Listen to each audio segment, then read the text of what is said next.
You're listening to Podketeers. Welcome to episode 312 of Podketeers. Several years ago, we were tagged to answer questions for the Disney Tag Challenge. We posted our videos to YouTube, but I thought it would be fun to revisit this challenge on my own to see if any of my answers had changed. Then I thought, man, we should just do this on the podcast. And we did. Mel and I were joined by our friends Jen and Morgan from the Dateline Nostalgia podcast as we took on the Disney Tag Challenge. If you'd like to take the challenge yourself, you can find the questions over at podketeers.com/312. You'll also find my original video on that post, plus links on how you can connect with the Dateline Nostalgia podcast. So a big thanks goes out to both Jen and Morgan for joining us. They're actually celebrating their 100th episode this week, so make sure to swing by their IG to say hello and congratulations on that milestone. If you'd like to connect with us, aside from our website, podketeers.com, you can find us on Facebook, Instagram, and Twitter. Just search for Podketeers. A couple of quick notes before we jump into this episode. I received a few messages asking if we released an episode last week. Yes, we did, but out of respect for some of the messages that we're trying to get across on Instagram, we didn't announce the new episode until several days after its regular release day. That episode is up. You can download it now through any of your podcast apps. You can check it out at podketeers.com. But I would like to take another opportunity to thank our pal Jason for joining us last week and talking some Galaxy's Edge memories and about his experience going back to Disney Springs now that it's open. That episode also had what we feel is an important message, so we hope you've had an opportunity to check it out. Although we didn't talk about it, the blog post for this episode has the virtual town hall that CNN recently held with Sesame Street Workshop in an effort to help kids understand some of the things going on. If you didn't have a chance to catch it, give it a watch, especially if you have kids and need a little help explaining the situation to them.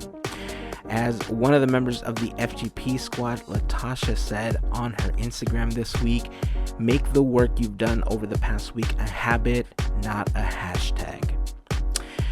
Speaking of the FGP Squad, before we start, we'd like to take a moment to send a huge thank you to all of them. If you're new to the podcast, the FGP Squad, aka our podcast, Fairy Godparents, help make these episodes of Podketeers possible with a monthly contribution via Patreon. If you'd like more information on how you can become part of the FGP Squad family, head over to podketeers.com/FGP. We're going to be doing another virtual meetup in the next few weeks, so keep an eye out for that information. As always, to all of the members of the FGP Squad, we'd like to send a huge thank you for your continued support. So that's it. It's time to get this thing started. So here we go. Here is episode 312 of Podketeers.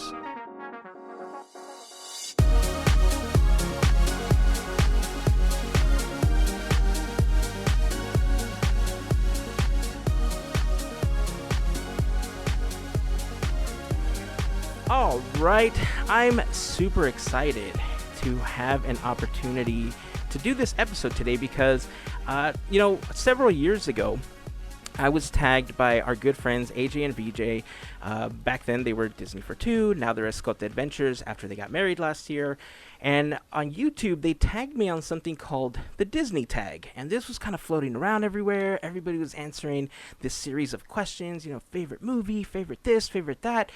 And recently I've been archiving a bunch of stuff and moving things from hard drive to hard drive. And I thought, the Disney Tag. I wonder how these answers hold true today. So I took the original questions and I answered them all for myself and I compared it to my answers, and there was a handful of them that I think changed mainly because of the situations that we've been, mainly because I feel that I've grown as a person in the last 4 years. But I thought it would be really fun not just to revisit this and post my own video, but these types of things are fun with friends. And so Mel is here to give us her answers, but I'm super psyched because we get to have very special guests on the podcast today, and that is Jen and Morgan from Dateline Nostalgia. Hello, friends. How are you? Hey, we are Yeah, I'm doing great. How about you, Morgan? Doing great as well. Thanks for having us. Thank you for coming on. Awesome. Why don't you each introduce yourselves and tell us a little bit about how you came in contact with the Disney culture and how you came to love it. All right. So, hi, everybody. I am Jen from Dateline Nostalgia, and I have been a Disney fan, like probably most of you, for life. My first time going when I was very little, and I continuously went since then. I do live up in the San Francisco Bay Area, so I try to get down as much as I possibly can. And I would say what made me a Disney fan, like turning from one person who goes like once a year with their family into going all the time and being a complete maniac about it, was when I learned about all the little Easter eggs in the tributes that the Imagineers do, and then I started learning like how much more there is into Disney than just like rides and attractions to go on. There's actually like stories to everything. There's never anything that is done that does not have some kind of background on it. So that just like it kept feeding my Disney, like I can just learn something new every time I go. So that's where I am with my Disney nerdom. It goes pretty deep. Yeah. And I am Morgan, and I am actually a relatively new co-host with Jen on Dateline Nostalgia. I actually met her a few months back, and I didn't realize there were so many Disney fans like myself. And after meeting Jen and a few other people in the community, I was like, wow, I thought I knew a lot. I actually don't really know a lot at all. So I pride myself on still learning from the Disney community. But no, I actually grew up going to Disneyland. It was like the only trip my parents took me on growing up. And I moved to Southern California. I grew up in Northern California, moved to Southern California for college, and then I have stayed here ever since. And now I go all the time. And it's just so much fun to meet other Disney people. I thought I was alone on an island for a really long time, so I'm glad I'm now absorbed into this community. Well, we're happy to have you. I haven't been a part of it as long as most other people. I've talked about this before. Like you, Jen, I didn't grow up going to the parks. I went like once or twice as a child, and I didn't really start going until I was an adult. But like you, what really got me hooked was finding out all that backstage stuff. And I think my rabbit hole was Jeff Bayham's Doom Buggy's website and going through there and learning about the Haunted Mansion and the Hatbox Ghosts, which now Hattie is one of my favorite Disney characters of all time. So if anyone is to blame for the monster that I have become, it is Jeff Bayham. I'm going to say it right now, but I love you for it, Jeff. Thank you so much. Well, it's wonderful to have you both on the podcast. I think we're going to have some fun today, so thank you both for being here. Yeah, thank you for having us. Everybody ready? Yeah, let's do it. I'm ready. All right. So we'll kick this off with a scene in a Disney movie you wish you could experience. Jen, let's kick it off with your answer. All right, so this one was a little hard. I had to really, really, really think about it because there's just so many. But I came up with, first of all, I came up with Indiana Jones' Last Crusade, but that's like not as much Disney. But just that scene of finding the Holy Grail is amazing, right? Like, so good. But if I want to like get a little more Disney feels, I'm going to go with Coco, where he goes to the land of the dead, because it's just so beautiful, like just so beautiful. So I just want to be able to see that for myself. Nice. Yep. Morgan, what about you? So I struggled with this one. I didn't know what to pick. And then I started thinking about High School Musical. Because, ain't no shame. I mean, how fun would that be to just bust out in song and dance? I think that would be what I want to do. Just a random scene in High School Musical is where I would thrive. We're going to be very good friends. Yeah, good. I'm glad I'm not alone. No, that's something that I've talked about before. Breaking into spontaneous song and dance while in the parks is something that I've always wanted to happen. I'll talk about something that happened in a later question because I just thought it was super fun. But yes, totally yes to that. Mel, what about you? Actually, I want to witness the wizard duel, the wizard's duel between Merlin and Madame Mim. And I just want to sit like on a branch with Archimedes and just see that go down, because that scene is already awesome. And then to see it in person, yes. Yeah. I like that you chose to be on a branch with Archimedes. Yeah. Get that bird's eye view. Uh-huh. That's awesome. My answer is actually going to be similar to, it's exactly Jen's answer, the Marigold Bridge scene from Coco. I think, after what happened last year and losing my grandfather, I think that scene means so much more to me now. And if that was truly something that we could do in real life, I would 127% take that opportunity to do that. So, yeah, I'm totally with you. High five from here, Jen. That Marigold Bridge scene, I'm all over that. Okay, let's go back around here. Number 2, Jen, an unforgettable experience you've had at the parks. So this is always a hard one, because there are so many of them. But for whatever reason, the first thing that always pops in my head is the 50th anniversary. It was just like a home run, like 5 days in the park. Like, it wasn't even just like one experience. It was like the whole time. It was just amazing. We stayed up all night. We camped out. We got there like 11 p.m., camped out for the anniversary.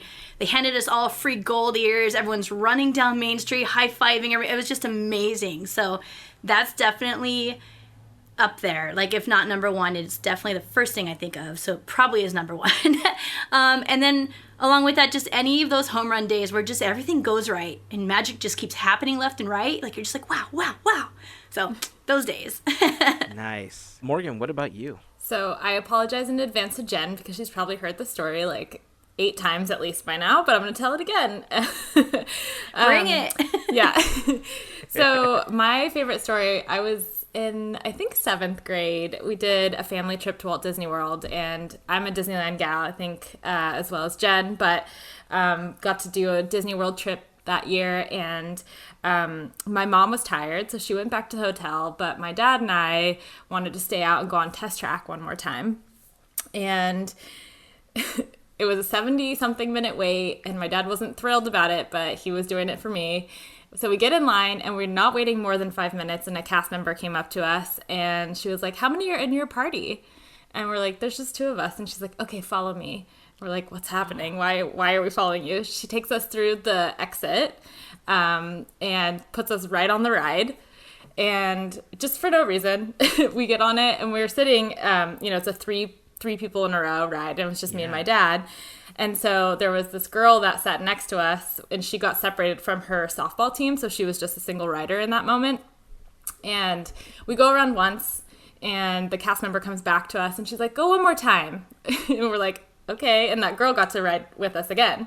And so as we get done with the second time, the girl looks at us and she's like, "Are you guys famous? Like, why are we riding again?" And so we get off the ride. We start walking towards the exit where the photos are. And another cast member, a different cast member, came up to us and they're like, No, go back on the ride. She wants you to go one more time.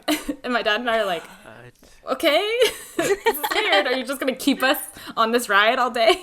But it was awesome. And so we get back and that girl came with us. And then she was like, really like, "You guys must be famous. Like, what is happening? I don't understand why." And her softball team was like waiting. And they're like, "Are you going to get off anytime soon?" She's like, "No, I'm staying with them." Famous. And so we go around the third right time. Here. Yeah. And so we go around the third time, we get off the ride, and what the cast member was doing was she was printing the picture. So she was waiting for the picture to be printed so that way we could get off the ride, she could give it to us. So she had us keep riding. And in the bag with the photo, she gave us 2 tickets to come back through that entrance again. And it was so cool. And this was like before cell phones were a big thing, So my mom wasn't even back at the hotel and we couldn't call her and be like, "Well, we already are done with the ride," And so she like is not even at the hotel. Then we get off the ride. My dad and I are just on this high of like, what just happened? Why did this happen to us? Like, that was so cool. We walked over to England at Epcot, and my dad got picked to play King Arthur in like this little stage show. I love it. He had to do this like lines where he was like, "Ha cha cha cha." Like, it was such a cool experience. And I got to do it with my dad, he's a Disney person because of me, not because he chooses to go there. So that was just like a very awesome experience. I can recite that whole story from 7th grade, so obviously I remember it. That is Aw, awesome. That's so sweet. Yeah. Oh. So did they ever explain to you or anything why you kept writing? It was just No. one of those happy miracle things that happens at Disney? Yeah, it was just a magical moment, and just got to write it a few more times because the picture wasn't done printing. Wow. I wish printers would go down when Bonus. I'm on attractions. Right? Yeah. Awesome. That's a great one. Wow. I remember. Yeah. It's good. Mel, what about you? Oh, I'm just like living off that story still. Ooh, mine's said it over and over and over, and my background is that big hint. It's watching Paint the Night for the first time with 12 or 13 of us at Disneyland. 40 hours plus. We made it through the 60th and having our minds blown away multiple times. That's the best one. Like, that's like the best feeling ever. So that's my, Scale 1 to 10, how memory. much do you miss it? oh God, 11. I'm gonna go with 17 for that answer. Yeah. Right? I've talked about this before. Me especially with Paint the Night. I mean, I didn't grow up with Main Street Electrical Parade. You know, a lot of other people have these really Same. fond memories of going to the park when they were kids and watching it with their parents. I didn't have that experience, and the first time that I saw MSCP was at DCA when it came back for the first time, and I saw it and I thought, yeah, okay, cool, awesome. But then I saw Paint and I was like, I mean, look, Yeah. I have sounds about my accurate. glow paint brushes back here because of Paint. So yes, Paint the Night. Yeah, I share that with you, Mel. Mine, when I did the first version of the Disney tag, I talked about how for the 60th anniversary, we have the opportunity to have drinks and some snacks with Bob Gurr at Club 1901. And that was the day that we recorded episode 50, where he was a guest, and it by far is possibly one of the most magical Disney moments that I've ever had. You know, to be there with a Disney legend in such a special place, having him turn around every so often and look at Walt's shadow appearing on the wall and just kind of like sighing a little bit. To me, like thinking about it now is still one of those amazing moments, but I did my best to not cop out and use the same answers as I did the last time to try to share something new. So for this one, I'm going to have to say that it was experiencing Tony Baxter's window dedication on Main Street. It's something that doesn't happen very often. I was lucky enough to get in and have some amazing seats to watch the ceremony. Meeting Tony for the first time that day and having a conversation with him is just something that I'm never going to forget. Seeing Bob there, because I had met Bob before a few times, and having him come up to me and recognizing me was super special for me, because I thought, oh my God, Bob knows who I am. Bob knows who I am. So yeah, for this one, I'm going to have to go with Tony Baxter's window dedication. That's awesome. Nice. So cool. Number 3. What non-Disney song reminds you or brings back memories of Disney and or the parks? Jen. All right, so I actually learned an entire new form of dance because of Disneyland. So swing dancing and swing music has always reminded me of Disneyland. So I was watching the swing dancers one day and I was just loving the music so much. I'm like, why don't I just learn this? So then I got completely into the swing community for years, and I go dancing all the time at Disneyland now, except for with Morgan, because we just can't make it happen. Yeah, it's been a thing that never was something we could coordinate together, and now we decided it's probably not something that's coming back either. At least It'll for a come while. back. It's coming back. Look, I'm trying to be an optimist about all of this. I'm trying to have this aura of happiness surrounding everything that's going on, and I believe that we're going to be back in that state one day. It's going to take a Yes. while. You're right. It will take a while. But It's I just kind think of we're funny gonna get because, back like, to we that. literally can't win on the whole swing dance thing. Like, there's just always something that happens where we can't. So now we are going to have to wait a little while, but it'll happen, Morgan. I'm very Yes. excited to make it happen. I'm sticking with the positive thing too. I'm gonna do Yes. what you're doing. if it makes you feel any better, Gavin especially has a crazy schedule. And because he does a lot of art pieces that he gets commissioned for, very rarely have I ever been in the park with Gavin. And we try to like sync up and like, hey, let's go have a drink. Let's go this, let's go that. But he tends to go more in the morning because of what he does. And I tend to go in the evening because of my kids and stuff like that. So I totally understand what you guys are going through. Mel and I, totally different though. Like Mel and I have known each other for a long time. She's really great friends with my wife. So, I mean, we tend to see each other a lot more in the parks. So, nice. Morgan, non-Disney songs that reminds you of the parks. Another one that Jen's heard. I'm a broken record to her, I'm sure. But so I love Guardians of the Galaxy Mission Breakout. Yes. It is my favorite ride out of the entire resort. And so the first time I went on it, after they did the refurb, the first song that I got was Give Up the Funk by Parliament. Nice. And it's the best one on that ride, in my opinion. And so every time I hear that song, it just makes me so happy. I just have smiling ear to ear. Sometimes I'll listen to it in the car as I'm driving. It's a great song. Nice. Yeah, that is a great song. I think every song on there that was your first one, right? The very first time you went on Breakout.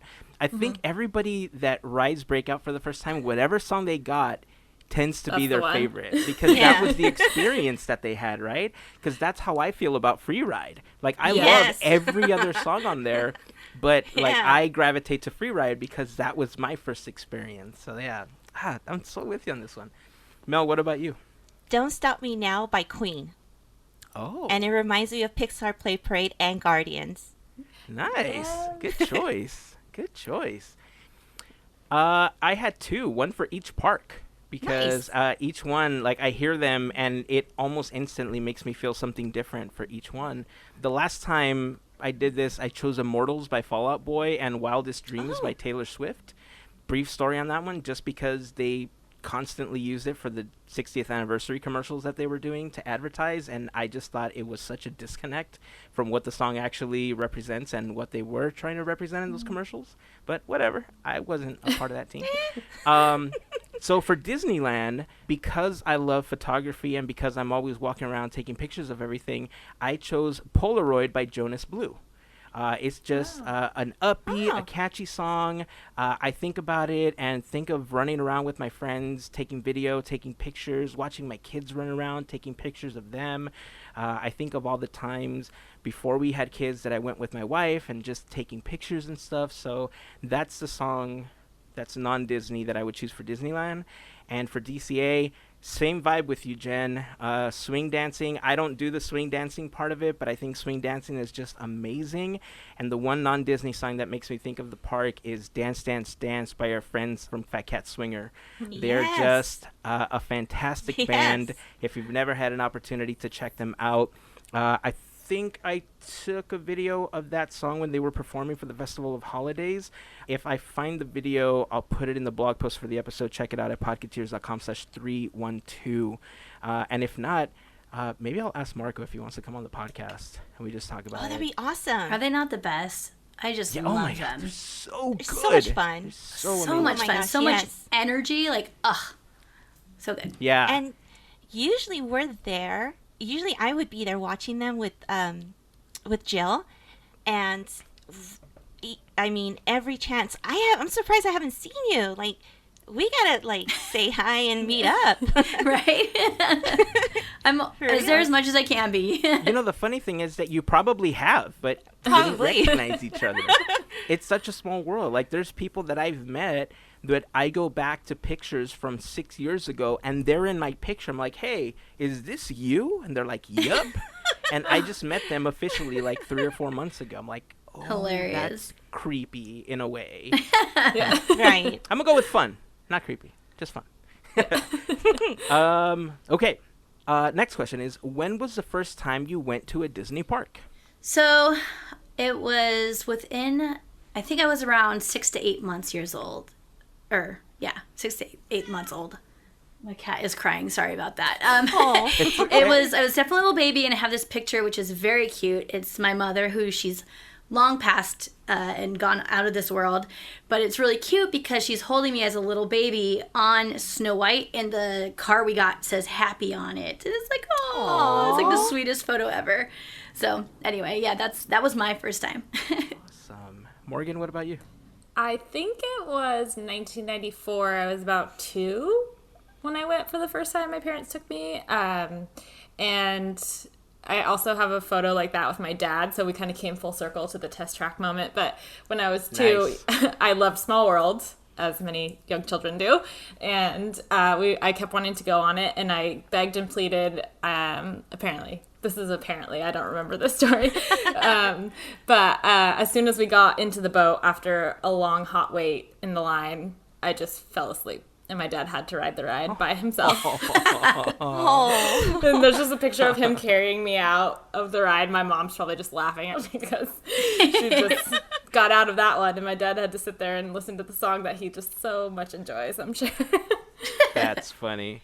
So now, if you loved it as a child, I have to ask, as an adult, how do you feel about the song from It's a Small World? You know, I might feel in between how I was as a child and where my dad stands now. I'm just a little neutral. I don't want to good speak answer. to it at this good point. Answer. Very good answer. Yeah. Mel, what about you? Same thing. I have a picture, and I dated it back to maybe I was 2.5, and it's in the middle of Main Street, where Center Street, where they have the flowers, and in the picture, I am looking up at Donald with this goofy smile and my belly out, and nothing has changed since. So, yeah. That would be a great photo recreation moment. You're right. Yes. I think that needs to happen. And maybe I'll wear like a flesh color shirt, but I wouldn't do it. Because I have a stomach sticking. I was like, ah. Oh, I didn't know you meant literally sticking out. Okay. Yeah. Hey, when you're a kid and you get hot, you do what you got to do, right? Oh, yeah, that is true. Yeah, you got to do what you got to do. As soon as Jen said, maybe that's a great recreation moment, I'm thinking to myself, yep, that's a huge nope for me. My answer can't change, right? Like, my first time going to Disneyland is my first time going to Disneyland, so it's the same answer from when I answered this 4 years ago. I want to say I was like 5 years old. We had some family coming in from out of town, and I know for a fact there's one picture that exists, and I don't know who owns this photo, but I've seen it because I'm with my cousins and my aunt, and I'm wearing like the most awkward short shorts ever. And so when you said recreated, I was like, yep, huge nope for me. Recreate, you can do it. Nope. But thanks for the Throwback Thursday. For the offer. But if you need us to come cheer you on, I mean, more than happy to. Okay. Next question. If you could choose any characters to be your best friend, who would you choose? All right. So I went with kind of the obvious, Mickey Mouse, because I think Mickey Mouse is perfection. He just knows everybody. He's got all the connections. He's like Mr. Popular. He's a great friend to have. And he's so sweet.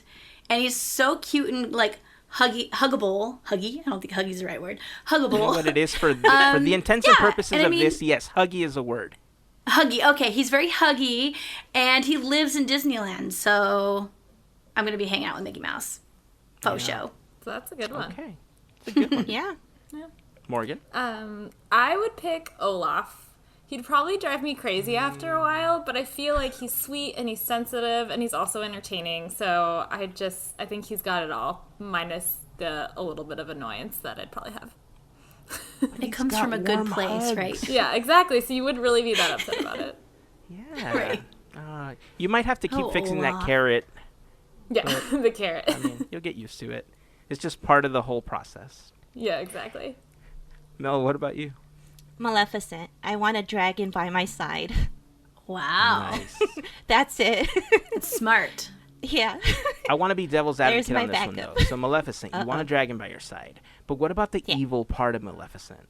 Do you look at her and think, you know what, I can change her? She's got patience. And we've seen in the films, she's got a little bit of a heart inside there, so. That's true. That is very true. That is. It's quite the challenge. Yeah. If I had to go with a dragon, I'm all for Maleficent, but I'd probably go with like comic book Baymax, because like Baymax's dragon was awesome. But you know, you can't go wrong with a dragon, right? I mean, it's a dragon. Last time I chose Buzz and Woody for this question because, I mean, throughout everything, you know, they're there for each other regardless of, I mean, they were going to go into fire together. How can you not want somebody by your side if they're willing to do that, right? Your definition of ride or die. That's what I'm saying. That is what I'm saying. But this time, as hard as it was, especially considering how Pixar formulates their movies and how they tend to tug on your heartstrings for everything, I had a much bigger challenge because the scope of everything that's available to me. But I landed on Dipper and Mabel, primarily because they are also there for each other regardless of what happens. When I was a kid, I was really big into mysteries. I love reading mystery books, ghost stories, and all that stuff. And Gravity Falls kind of has a lot of that happening, right? So Dipper and Mabel would be the two characters that I would want to be best friends with this time around. That would totally be you. Yeah, I love it. Yeah. Moving on to the next question. Who is your favorite Disney princess? So I'm going to stick with Ariel because Little Mermaid was like my jam when I was a little kid. And I just wanted to be her. And she's very impulsive like I am. So she's very much like, I want to do this, I'm just going to go do it. That's just like how Ariel seems. She doesn't really like think through all the consequences. She just like wants to make it happen quickly and be very happy and excited. And that is definitely how I live my life, even though it's not the best way to live. Let me tell you guys, you got to look into those consequences. But still, Ariel will be the one for me. Right on. I picked Belle just because I always loved her ball gown. And every time I would go to Disneyland, I would just look up at her, and I was so in awe every time. I just love her dress so much, and it's made me like her since I was a little kid. Nice. I couldn't pick one. And I'm just going to go with the three-way tie, Aurora, Tiana, and Rapunzel. I can never, I can't, between them three, they're just so awesome. Like, if they were to make a super princess, ooh, that would be awesome. All princesses combined. Right? Yeah. That's awesome. Super princess. Somebody get on that and draw a super princess. Right, Tag us. please. Like Morgan, I'm going to go with Belle. My answer is going to be the same as last time for this one because whenever people jokingly ask who could ever love a beast, my wife can. And my wife is very much like Belle, so at least to me in my heart. So Belle is my favorite Disney princess. Number 7. Name a scene or moment in any Disney movie that never fails to make you cry. This one's easy. I mean, there's so many again, but for me lately, that moment in Inside Out when Bing Bong, oh my gosh, you guys, I literally ugly cried and I wasn't ready for it at all. Like I didn't know anything about the movie going into it, and I was just like gushing tears, and I've seen it so many times now and I still cannot, even though I 100% know what's going to go down, it just still makes me cry. Bing Bong's the sweetest. I love him. Yes. I should have picked him for my best friend. Anyway. And he smells like cotton candy. I mean, come on. Yeah.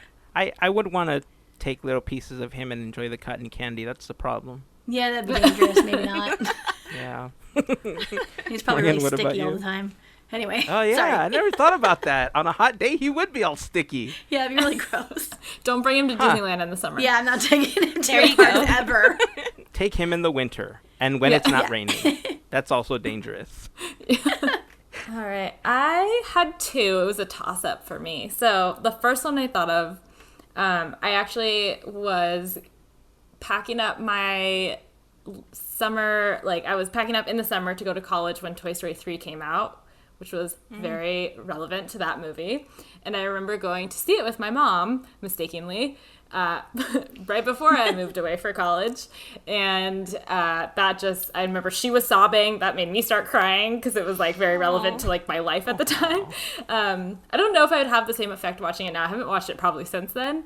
So the one that definitely gets me every time is the alphabet soup scene in a Goofy movie.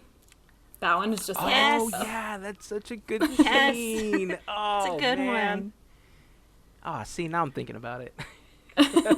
Everyone's crying. It's so Choice. sad. I know. Oh, man.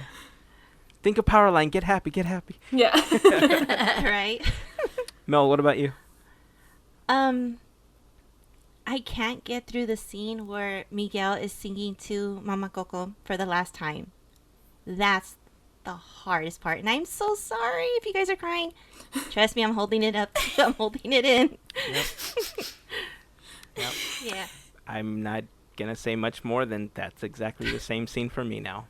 The last time I chose Carl losing Ellie, and I mean, I still can't get past that. I just, like, it's not something that I ever want to think about happening in real life, and so it gets me, but I think because of everything that's happened in the last year, seeing Mama Coco for the last time in that scene, just like, whew. This is a fun question. Somebody must be cutting onions or something. My eyes are getting watery. Let's move on. What is your favorite Disney movie? Favorite Disney movie? I'm just gonna stick with Little Mermaid. It's a Good choice. great all-time classic for me. And I love Up. It's one of my favorites, specifically because I love golden retrievers. And Doug is my favorite. Nice. My kids recently were going through some bins of stuffed animals that they had, and they found the little Doug, and they had him for a while, but they couldn't find the cone of shame that he came with. And they looked through another bin and found it, and my youngest went absolutely nuts. He's like, "Dad, we found the cone of shame!" And he's like running around, and yeah. Every time we have squirrels outside in our backyard, he runs to his room to grab the Doug just to put him to the window and say, "Squirrel!" Wow, your son and I would also be friends. I feel like Yeah, that's awesome. he loves Doug so much. Mel, what about you? Sleeping Beauty. Yeah. I would have been surprised if you didn't choose that right now. Like, you're such a hardcore like Sleeping Beauty fan that I would have been surprised if you didn't choose that. Last time I chose WALL-E. I think WALL-E is just a valuable movie to represent a lot of just human emotion and how some people struggle to show that human emotion. And if a robot can do it, damn it, anybody can. But for the sake of having something different this time around, I'm going to go with Avengers Endgame. And Nice. it might seem like a weird answer, but the reason I chose Endgame over Iron Man, my favorite Avenger, was quite frankly because Avengers Endgame nicely wrapped up over a decade's worth of films the way that nothing else ever has. And aside from that, we tend to see films in a light that everything has to have a happy ending, and Avengers Endgame did not end with a happy ending. It was closer to real life than anything we've ever seen from Disney movies. So for those reasons and many more, I'm going to go with Avengers Endgame. Good answer. Thanks. Most overrated Disney movie.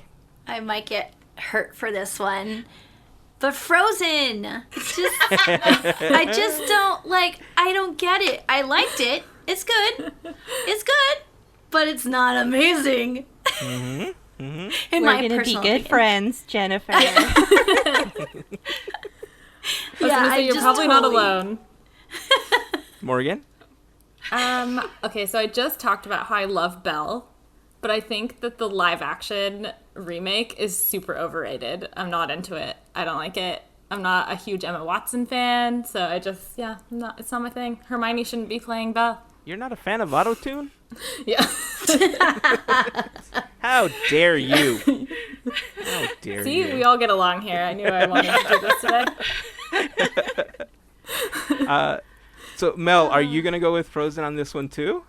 Yes, and in my notes, I put personally speaking in bold. You put what in Yes. bold? I put personally speaking, Oh yeah. Frozen in bold. Well, look, I would have said that in 2016 when I answered this question, my answer was Frozen as well. But I'm not going to say Frozen for two reasons this time around. One, for the sake of having something different to say, but also because after watching the second film, I've developed a new appreciation for Frozen, and I see where it fits in the Disney catalog. So, especially considering what it did for little girls and the confidence that they gave them, I'm going to sit it on a different pillar than I would have 4 years ago. But for that almost exact same reason, I think one of the most overrated Disney movies is Captain Marvel. And that is going to surprise a lot of people because, quite frankly, Captain Marvel was supposed to be this empowering film about women and how awesome they can be, you know, first female director and everything. And damn it was an origin story. For anybody that says it was an origin story. Stop it already. Okay? So I think if you were looking for a film that was supposed to empower women and did an amazing job at it, watch Black Panther. Because Adora Milaje and Shuri did way more to empower women than Captain Marvel ever did. So overrated, Captain Marvel. Sorry, don't at me on it. Sorry, I got a little heated. I have not seen you this passionate. Sorry. Good. No, but this is good because, you know, we were crying a moment ago, so this is good. Yeah. We're having our own version of Inside Out on this podcast recording. Yes. Oh, yeah. All right, most underrated Disney movie. So I chose Robin Hood. I don't necessarily feel it's super underrated, but you just never hear anybody talking about it. And I think it is amazing. It's so good. And like just such a good purpose of what they're doing in the film and like the feels it gives you. It's all there. It's very cute. Some great songs. And I just never hear people really talk about it. So I'm going to go with Robin Hood. Very good choice. Yeah, you're speaking Gavin's language right now. He's all about Robin Hood. He's probably saying Oodalali right now. Yeah, he would have started singing Oodalali. Isn't that so good? Yeah. That's a fantastic choice. Morgan. I am going to say a Goofy movie because I feel like it's really only real Disney fans that like a Goofy movie, except for Jen, because fun fact, Jen just watched it for the first time like a month ago. Fun fact, Jen's just old. Look, there's a lot of films. There's a lot of films I feel like I fall into that category, and it has nothing to do with being old. So I wouldn't even classify it as that. I think it's just... I totally do. But it's okay. But we got my excuse. I'm sticking to it. She watched it. She didn't connect with it as she would have if she would have watched it like a few years ago, Jen. Yeah. But we'll find a way to make you love it. That's true. I mean, once you don the Powerline outfit and you start dancing and singing, it's a whole different story. Yeah. So maybe that's what you let me get right on that. Perfect. Mel? Atlantis, The Lost Empire. Yeah. That's a really great film, I mean, it's a beautiful film. And Tomorrowland. Keep saying that. Tomorrowland. Just perfect. That would be great. Yeah. Yeah, this one I had problems with as well because I really feel that my original answers to this question still hold true today, even more so than my 2020 version of this answer. My old answers were Meet the Robinsons and an honorable mention for The Good Dinosaur, because I think both of those are just fantastic. The messages behind them, I think, are beautiful. The visuals in The Good Dinosaur, just...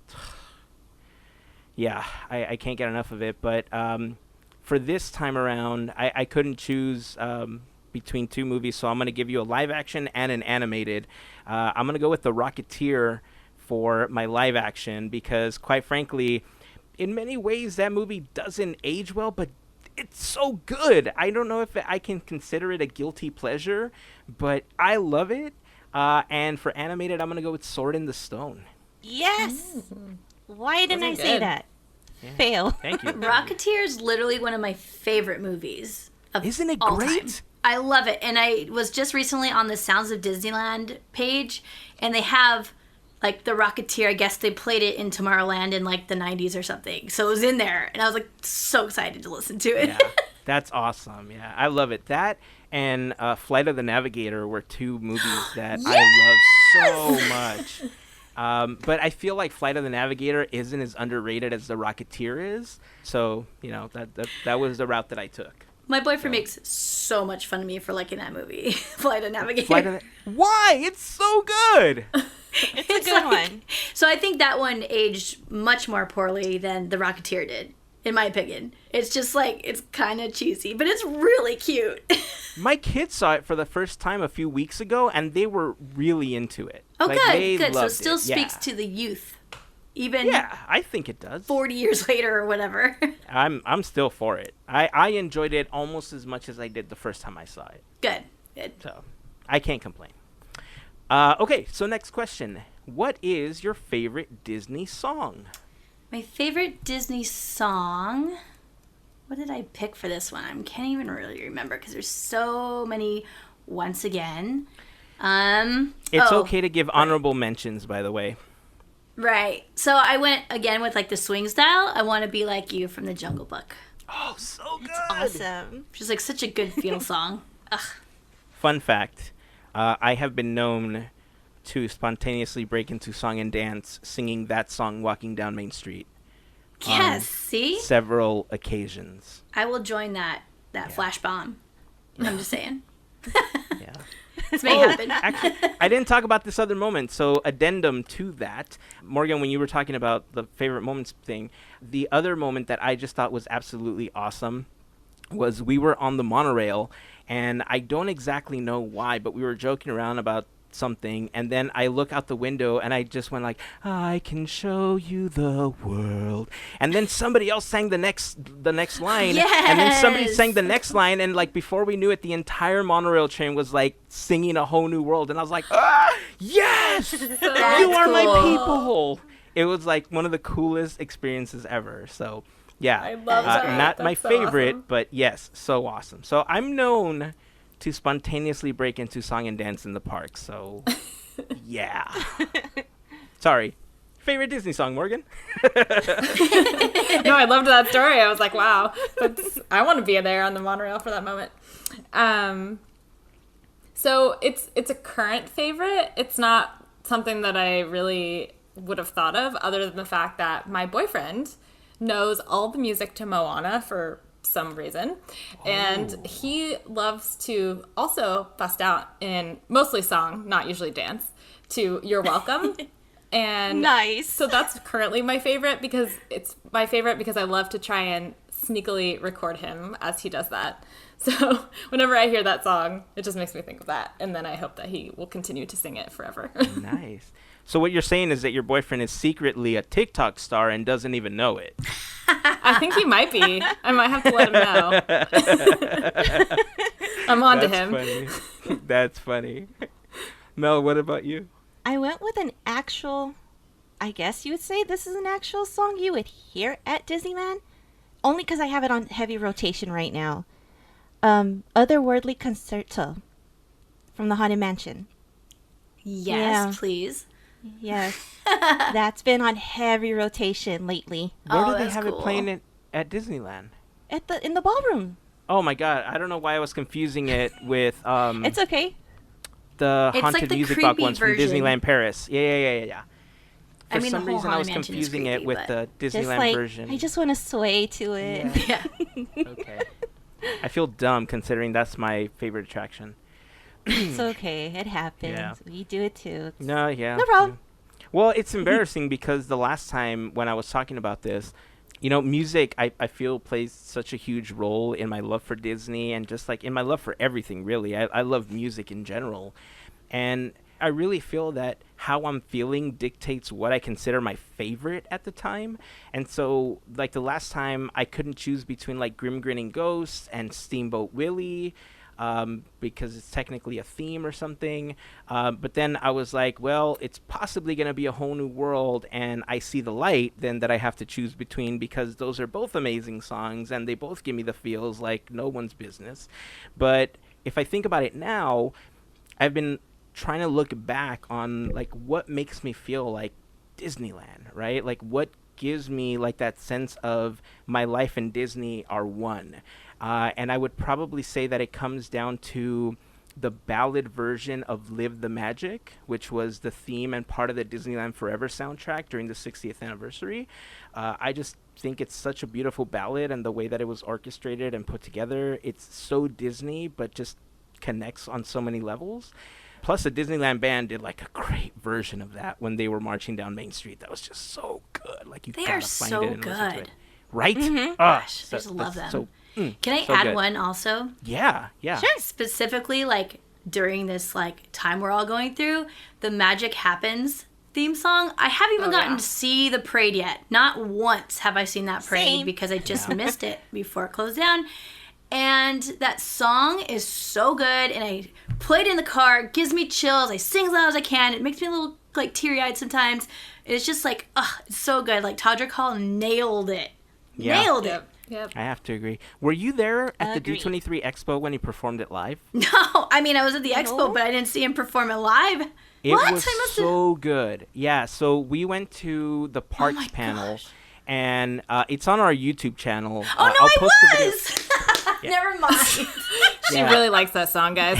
I wasn't attached to it yet somehow. I remember they had a whole performance and everything. They did. Yeah. So if you haven't had a chance to watch it, I'll put it in the blog post for the episode. Go check it out.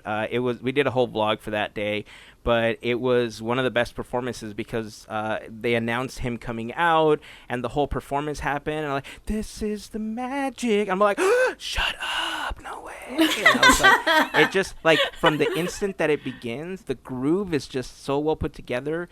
It fits well with that poppy music that Disney's kind of shifted towards in the last few years. Mm-hmm. So yeah, you're right. It's good. It's good. So yeah, so Live the Magic. Oh, the other one that I've been listening to a lot recently is Nomanazone Island, or Nomanazone Island, depending on how you want to pronounce it.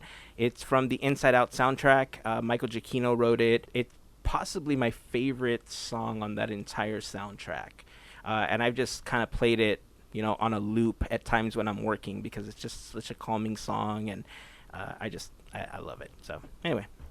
Nice. Let's move on to the next one. Least favorite Disney song. So, I may have said there was a least favorite movie earlier, or overrated movie, so I'm going to stick with that line there of Let It Go.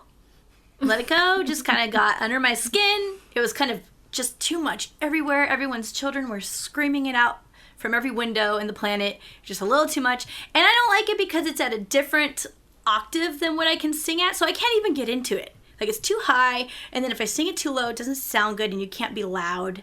So I just don't like it. Not for me. You're not gonna let it go? When I can't... Nice. Can I tell you that when I can't sing a song in the octave that it's in, it also kind of angers me, so I'm with you on this one. Yeah, I'm with you on this one. It's not fun. It hurts. I get you. Thank you. I couldn't really think of one, because maybe I just blocked them all out, the ones that I don't like, but Hi-Ho came to mind. I just feel like that gets in my head, and then I cannot get it out once I start, because here we go. It's going in my head right now. Yep. I can hear it, so here we go for the rest of the evening. I will be singing Hi-Ho. Does it start with the little bell? Sound when and they're the whistle, or That's exactly it. Hi-ho. Yeah. I won't do it because I've been through that before. I get you. Mel. It's no surprise. Let it go. That's it. The end. I see real Frozen haters here. Yeah. I think... No, my answer is not going to change from the last one that I gave when I first did this challenge, because I can't stand the song, and that's the Siamese Cat song from Lady and the Tramp. Oh, that's a great one. Yeah. The progression of how they sing the... It's like, it's like nails on a chalkboard to me when I hear it. So I can't. I would much rather listen to Into the Unknown or even Let It Go for 2 weeks straight than to have to listen to the Siamese Cat song once. So that's how strongly I feel about not liking that song. But it is what it is. Moving on to number 13, the most memorable Disney villain. So I picked Chernabog for this one because he terrified me when I was a little kid. And so all of the other villains are a little more like, I feel like I know them, and or I feel like they have like a positive side and a negative side to them because they all have like a little bending point, right? But Chernabog just feels like the devil. Like he's scary and he's big and just, he's scary. So that for me is the one who used to scare me when I was little. Keeping him as the most memorable. But if we've learned anything from today is that just like Mel's dragon, Mel can change him. But Chernabog, I don't know about that though. I don't know. Have we seen ways that we could change Chernabog? Absolutely not. Not. No way. Morgan. I went with Gaston because he's got a great theme song and he's probably the most realistic villain. And so I love his song. But, he's not a great person. Yeah. Ironically enough, my choice had very similar reasons why I chose that character. Oh. But not Gaston. Okay. Curious. Yeah. Mel? Facilier. Yes! And I would have said Maleficent, but I don't get that chance to really talk to her until it's like October. But Facilier, oh my god. I want the coat. It's just it's just the outfit is gorgeous. I think he's got the most beautiful color palette for a villain. I'm like, that's true. I want your outfit. I want everything. And then, oh god, his music. Yeah, he would be tied with Maleficent if only she was out a little bit more. But he's a little bit more memorable. Nice. Yep, same for me. The Shadow Man. I chose him for a lot of the same reasons that Morgan chose Gaston, but Facilier has this crazy swagger to him, right? That a lot of other villains don't, where you just like, man, he's so cool and he's bad and I just want to be his friend. And regardless of how much bad he does, you're like, that dude's cool. I want to hang out with that guy. So Facilier for those reasons, okay, so we are to 14 now, and that is favorite classic Disney movie and favorite modern Disney movie. So I went with Pinocchio as my favorite classic. I really enjoy that film. And for favorite modern, I'm going to go with Coco because I really liked the movie when it came out, but recently, ever since Disney Plus, I've just been watching it, and the colors, the colors are just so gorgeous. That whole neon glowingness of the colors, and the music is so good that I listen to it on Spotify all the time. So Coco's just I'm feeling it lately. That's my modern one. And the Pinocchio, I think I was attached to that one as a little kid too. So that one kind of sticks out for me out of the classic Disney movies. Yeah.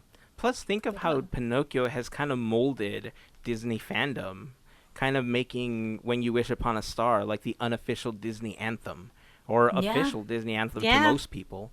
So those are great choices. Thank you. I went with 101 Dalmatians because I'm a huge dog person, and I just love that movie.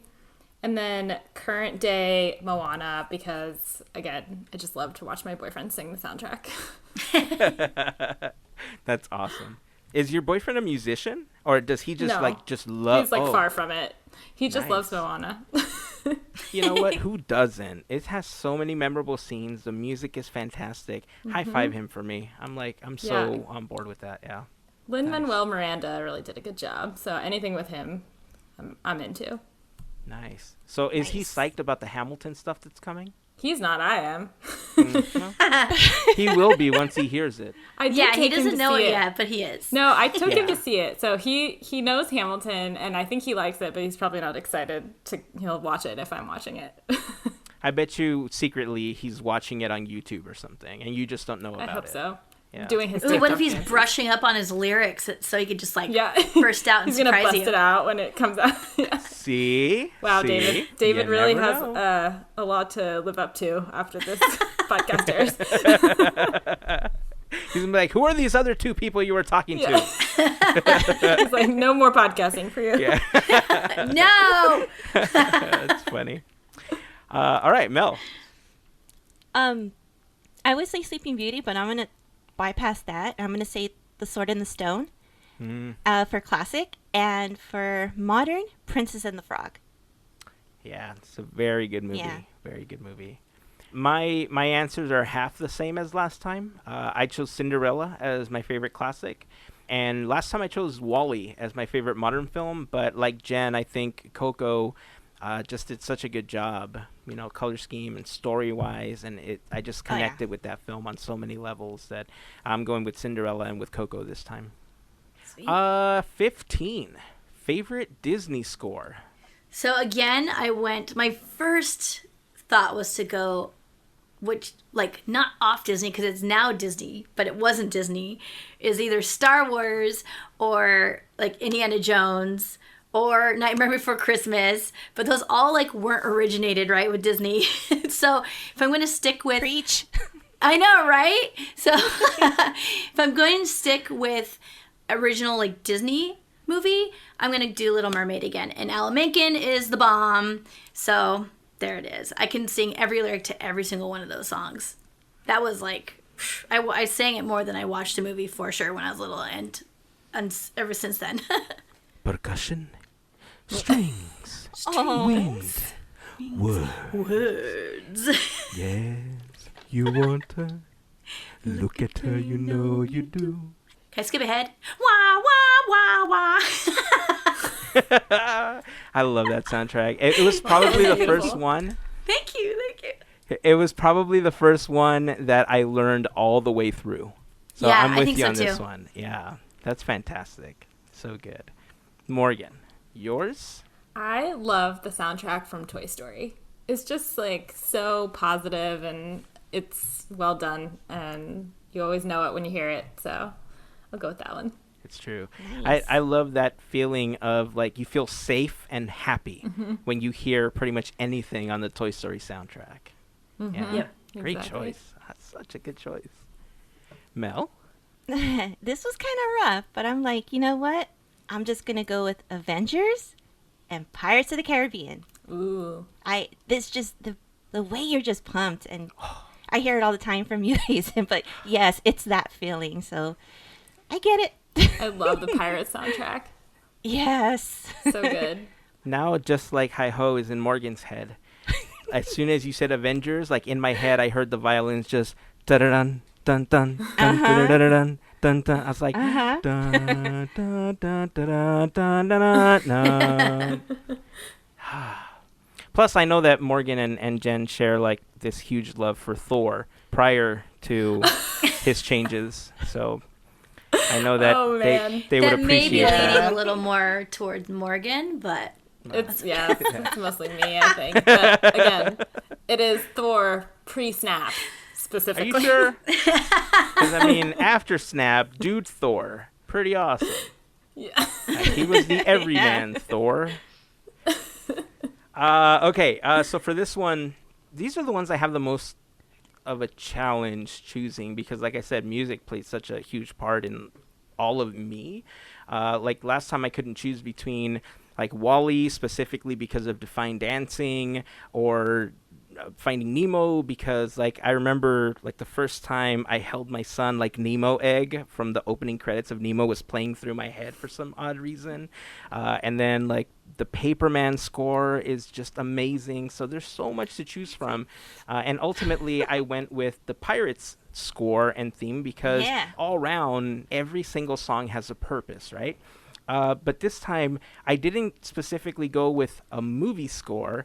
I went with a music loop, and that is the music loop from Main Street USA at Disneyland because there is nothing more quintessential than the Main Street loop. You walk into it, it's familiar, it's heartwarming, it's Disneyland, right? And as soon as you hear it, or you get the inkling as you're walking underneath the train tracks, you feel like you're home. You know, I don't know how other way to explain it other than you're home. So wait, are you gonna sing one of those too? I can. What do you want me to sing? Can we go do do do Yes. Okay, I'm done. I thought we were gonna keep going.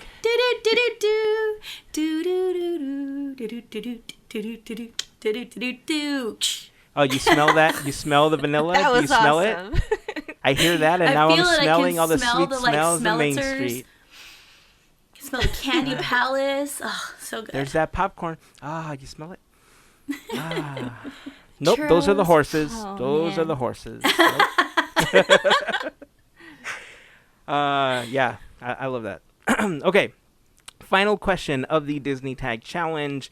What is your favorite live action film? So I went with The Reluctant Dragon because in this film, if you have not watched this film, it is basically you get walked through a tour of the Walt Disney Studios. You get to meet tons of the Imagineers and some of the 9 old men, and they not only hang out with you, but they teach you their jobs. They get to show you, and you watch the Firehouse 5 perform, and literally, if I could place myself there, I'm getting chills thinking about it right now. I almost want to revisit my answer. I know, I was thinking about that one from before of what scene I would want to do, but I'm like, well, it's not a scene, it's the entire film, so. That's funny. Oh, man. That's such a good choice. I'm going to say it. I'm kind of cool. jealous. Kind of jealous of your answer. I don't think mine's is either. We'll just go. Yeah. Morgan? I picked Cinderella because that was kind of the first remake live action they did, I think, right? So I just remembered watching and thought they did a really good job with that one because some of them since have not been so great. So I still enjoy the original Cinderella, but the live action's pretty good too. Yeah. I have to agree that of all of them, that's probably one of the better ones. Yeah. I agree with that too. I think, was Alice before that? Because it was what the heck is going on? Oh, yeah. I don't put that one in the same bucket. I think of the... Yeah, no. That's a whole different category. Yeah. It was crazy. The Alice in Wonderland live action is kind of I don't know. It's weird. I don't know how to explain it, but it just feels like it belongs in the park during Halloween time. Yeah. Feel like it has to, something agree needs with to that. have an overlay Yeah. during Halloween. Alice, obviously, but Mel? Not surprised here. Pirates of the Caribbean, Curse of the Black Pearl. Yep, great choice. And that's what got me the mark of the pirate on my leg. So Nice. that's what started it all. Nice. That's the film actually I chose last time. I went with just kind of the okay. franchise in general for Pirates because I think they just did such a great job portraying Jack Sparrow and the story that they told with him. And I would have done that and chosen that one this time around again, except that I kind of feel like it's all up in the air with Jack Sparrow and where the franchise kind of stands right now. And on its own, I think it can hang. But I'm going to totally cheat this answer and bulk the entire Infinity Saga as one giant movie. Because I've Yeah, you should. marathoned it so much that I feel like it's one giant 872-hour movie. So I'm bulking the Infinity Saga just for what it was, what it is, and a story told over a decade, basically. I'm going to have to go with that for live action. Good Very choice. nice. Well, there you go. That was the Disney Tag questions. It was super fun revisiting them. I loved all of your answers. Jen and Morgan, I appreciate you coming on and sharing your answers. I hope this was as fun for you as it was for me and for Mel. Yeah. So fun. Thank you Totally. for having us. Yeah, thank you again. I hope we have an opportunity to do something like this again in the future. I love these little challenges. We don't get a chance to do them very often. And I always thought, well, these are so much for YouTube than anything else. But now with Instagram stories and stuff, we tend to do those little quizzes and Disney bingo and all that cool stuff. But I think this was just kind of an extension of one of those. And I just thought it would be fun to revisit. So before we close up the podcast for today, why don't you tell everybody where they can find you, your podcasts, what days you release, and all that good stuff. All right, so we are Dateline Nostalgia, Morgan and myself, and we are every Thursday. We drop very early in the morning, And we focus primarily on Disneyland news. So anything with the Disneyland Resort was happening right now. Now, right now, it's a little different. So we've gotten a little bit of a bigger scope since the park is closed at the time. But when it does reopen, if you need to know what's going on, like what are the brand new, anything, like merchandise, food, like happenings in the park, everything, just tune into us and we'll get you all updated there.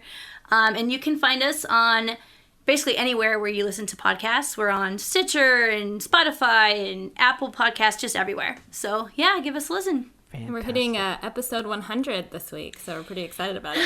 Yeah. Gosh. Well, congratulations on hitting episode 100. It's an amazing milestone. Yeah. I love it. I love listening to both of you. I think you guys have tremendous chemistry. You're super fun to listen to. For our podcast, I think there's a lot of things that we want to cover, but we're so long-winded, especially me, that we very rarely get to cover standard news topics. And so, you know, listening to you, I think for me fulfills that need. So I appreciate you both coming on. All the links to the Dateline Nostalgia podcast will be in the blog post for this episode at podketeers.com/312 if you'd like to check them out. You can also follow them on Instagram at Dateline Nostalgia, all one word. Yep. So that's going to wrap it up for this episode. Once again, Jen, Morgan, thank you so much for joining us. Until next time, keep dreaming, keep moving forward, and always remember to pass on the magic. Have a fantastic week, everyone. Bye. Bye. Thank you.